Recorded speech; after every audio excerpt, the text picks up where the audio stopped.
Hello, wonderful and smart people. Welcome to the course introduction. In this video, I'm going to go over course requirements, a brief overview of the syllabus. Basically, the purpose is to get you oriented and hopefully address any questions or concerns you have going into the summer semester. All right, so first of all, who am I? I think some people do like to get to know a little bit about their professor. So just a little bit of info here. My name is Crystal, obviously. You should know that by now.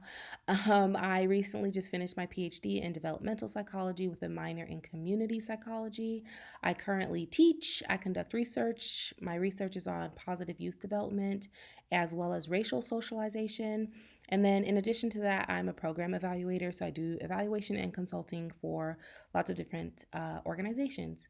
I am originally from San Francisco. It's my favorite place in the world. I think it's the best city, and we can debate that if you'd like. I went to University of San Francisco for undergrad. After that, I joined Teach for America and was placed to Atlanta to teach elementary school. I did that for a few years, and then I started graduate school at Georgia State, got my master's and my PhD from Georgia State University. All right, here's some other fun facts about me. I really enjoy traveling. So, the Rona is kind of putting a damper on some of my plans. But, we got bigger fish to fry here. So, I also enjoy listening to podcasts, been doing a lot of that lately, and I love yoga, highly recommend it. Also, I enjoy research, yay. But this wasn't always the case. I took a similar course like this one in undergrad, and at that time, I didn't really think research seemed interesting. It kind of just went over my head. I wasn't into it, seemed kind of boring. But once I got the opportunity to do research in what I was interested in, then it really started to click, and all of the stuff I learned in that class started to come back to me. And so I mention this because I know that, some of you are excited about taking this class, which is awesome. So welcome. But I know that some of you might be dreading this class, and I totally get that. I've been there before.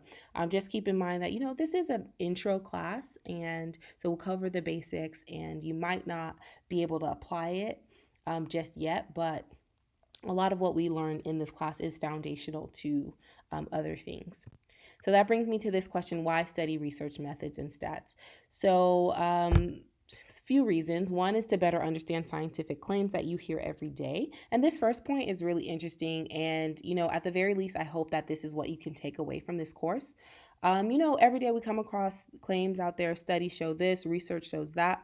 I think it's really cool to be equipped with the tools you need to be able to think critically about stuff like that. So, after taking a class like this, you should be able to see something like that and analyze it. And you can say, what was the sample size? How did they operationalize their variables? What kind of statistical test did they use? Was it valid? And basically, you can be a more informed consumer of research, and you can apply these skills to other areas of life as well. So that's the practical application of all this. I know that some people aren't going to walk away from this class wanting to be a researcher or a statistician. So I just wanted to highlight a way that this course can still be of use to you. Other reasons for this to study this topic are you can be able to read and understand scientific journal articles, also be able to conduct research or evaluate research, which if you're a psychology major and continuing in this field, this class will give you some basic foundational understanding for that. Also, because it's fun, of course. All right, so what are we going to learn? Foundations of research, of course, research methodology, as well as statistics. So we're going to talk about hypothesis testing, which is the foundation of the statistical tests, and then we'll learn how to do quite a few different statistical tests. And my goal is to make sure it's not too painful. All right, so class logistics we'll get into now. I know that many of you have already reviewed the syllabus, so I'm just going to give a brief overview. There's a PDF of the book on iCollege if you prefer a hard copy. I'm sure that you're pretty savvy and you guys know how to do that. I know that renting is always a good option, tends to be more cost effective. There's going to be other required readings posted on iCollege. All right, so what else do you need for this class? You obviously need internet access. This is an online course now. Access to iCollege, everything we do is going to be filtered through iCollege. You need Microsoft Word. If you don't have Microsoft Word, you can download it for free through Georgia State. And then you need a calculator. You don't need a super fancy calculator. Just make sure that you know how to use it properly. I don't even have a calculator. I use the one on my phone. And if I turn it sideways, I can get the square and square root function. So you can see how you can access that. Or I'm sure you can download a calculator on the internet. You can get anything on the internet these days, right? Other things that you might need are a good supply of scratch paper and pencil, so that, we're going to be doing a lot of calculations and math, so that would be helpful. All right, communicating with me using my GSU email here, cwilson60 at gsu.edu is preferred. Please don't email me via iCollege if you can help it. I typically try to respond fairly quickly during the week, so feel free to email me. I will be on the lookout and try to respond to you as quickly as possible. To set up office hours, you can send me an email, and so we'll set up an appointment. I'll try to be as flexible as possible. I know that everybody has different, schedules and situations, and so I try to make it work with everyone. If Tuesdays and Thursdays don't work for you, we can talk about another time. And we can meet via WebEx or Zoom, video or just audio. We can work that out in the email, whatever works best for you. I want to be open to that. All right, lectures. So, lecture videos will be available on iCollege on Tuesdays and Thursdays. Sometimes I'll be able to post them ahead of time, but you can expect to definitely have them according to the schedule in the syllabus. I'm going to do the lectures just like this, record over PowerPoint slides, and then export them as a video. That's just what I know. That's what I'm comfortable with. And hopefully, I think, that's going to be really accessible to people because you can access the videos on YouTube if you need to. So what can you expect from lecture videos? I've gotten a couple questions about this already in terms of, how long are they going to be, what they're going to be like. So I'll tell you this, the in-person version of this class was scheduled to be 3 hours. I can guarantee you that I will never record a 3-hour lecture for you to watch. So you don't have to worry about that because ain't nobody time for that. The thing is that the in-person class, there's a lot of interaction, there's a lot of time for back and forth, there's hands-on practice, there's engagement, time for questions. Obviously, I can't do that with this format.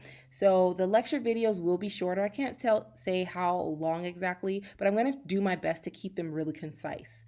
However, you should still plan to spend a good amount of time on the lecture. There's going to be opportunities during the lecture video for you to pause and actually do the workshop activity or some practice exercises as we go along. So I would say that you should approach this like a normal class. You should do the readings before lecture, have your notes ready, your calculator, your formulas, have your scratch paper, and just come to lecture in the mindset of a normal class. Be prepared to do the work of a normal class. So it's the time you spent, going through lecture might be a little bit longer than the actual video itself. I just want to put that out there so that you know what to expect from how this class is going to work.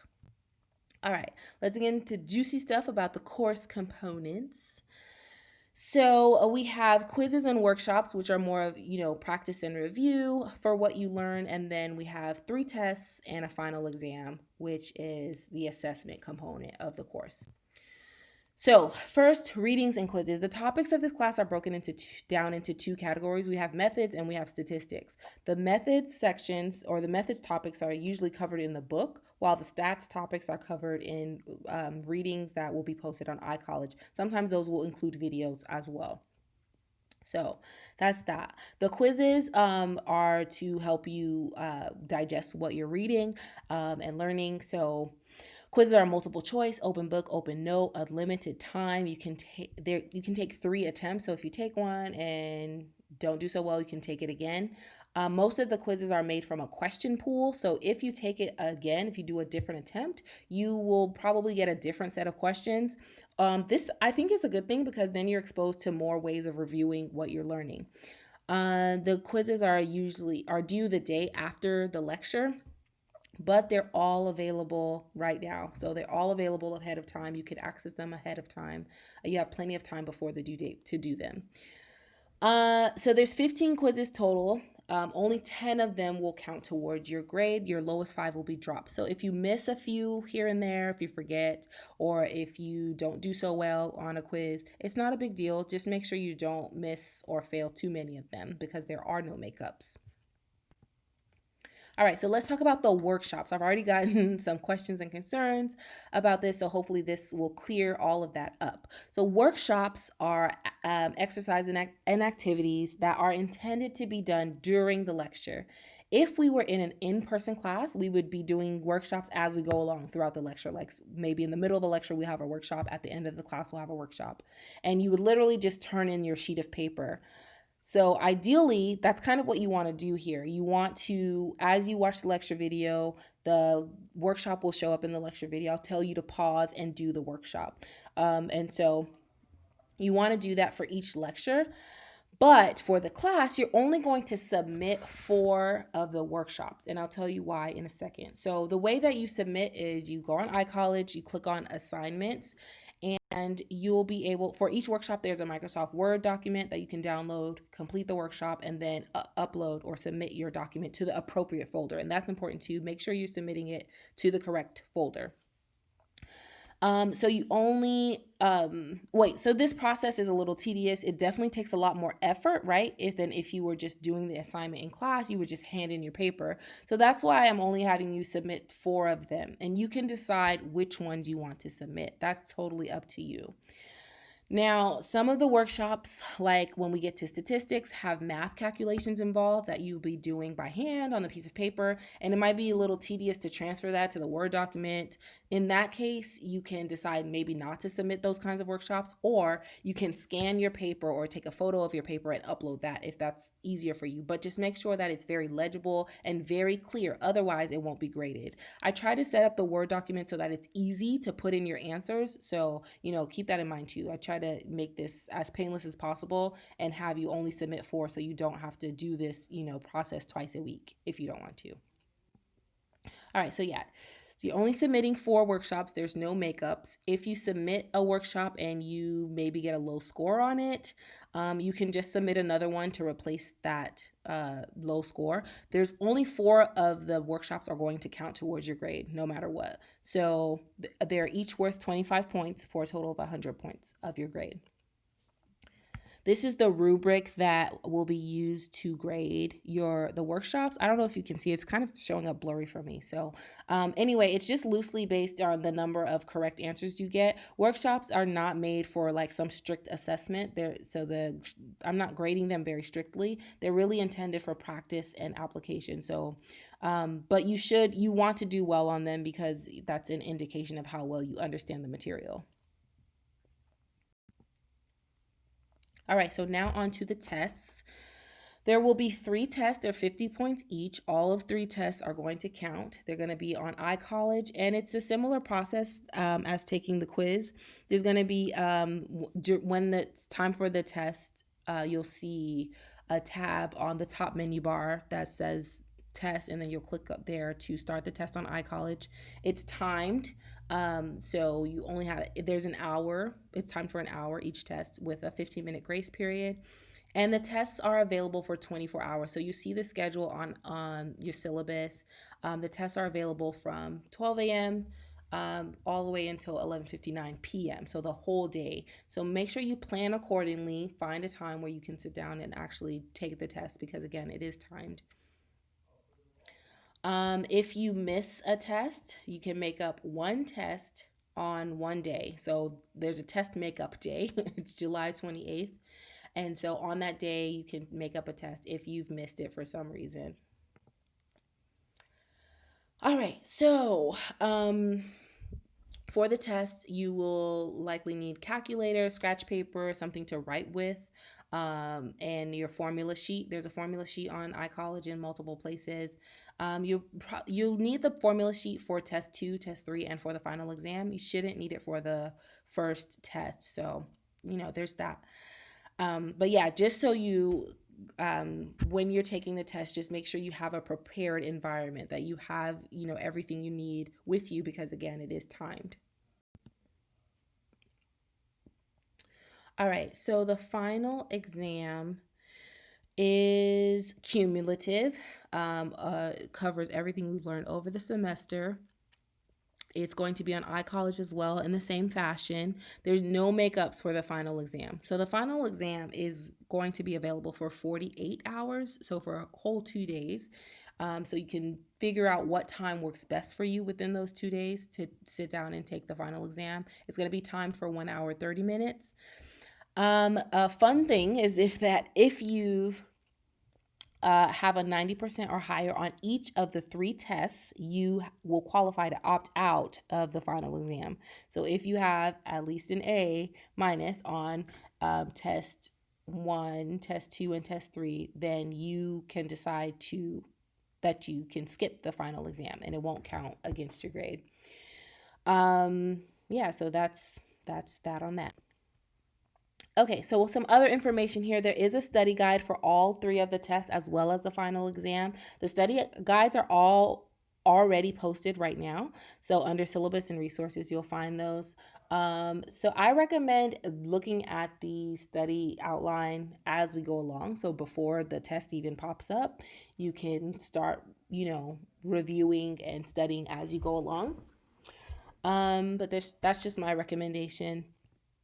There's practice sets. So there's a tab called practice sets, and under there, these are optional, but I recommend doing them. These are just for you to practice. You don't have to turn them in. There's no obligation to even look at them, but there's practice sets as well as a key to help you practice what we've gone over in class. This is especially useful when we start doing statistics. You'll get some additional stats problems, and I also try to match those to what you'll see on the test and exam. So practice sets are pretty helpful as well.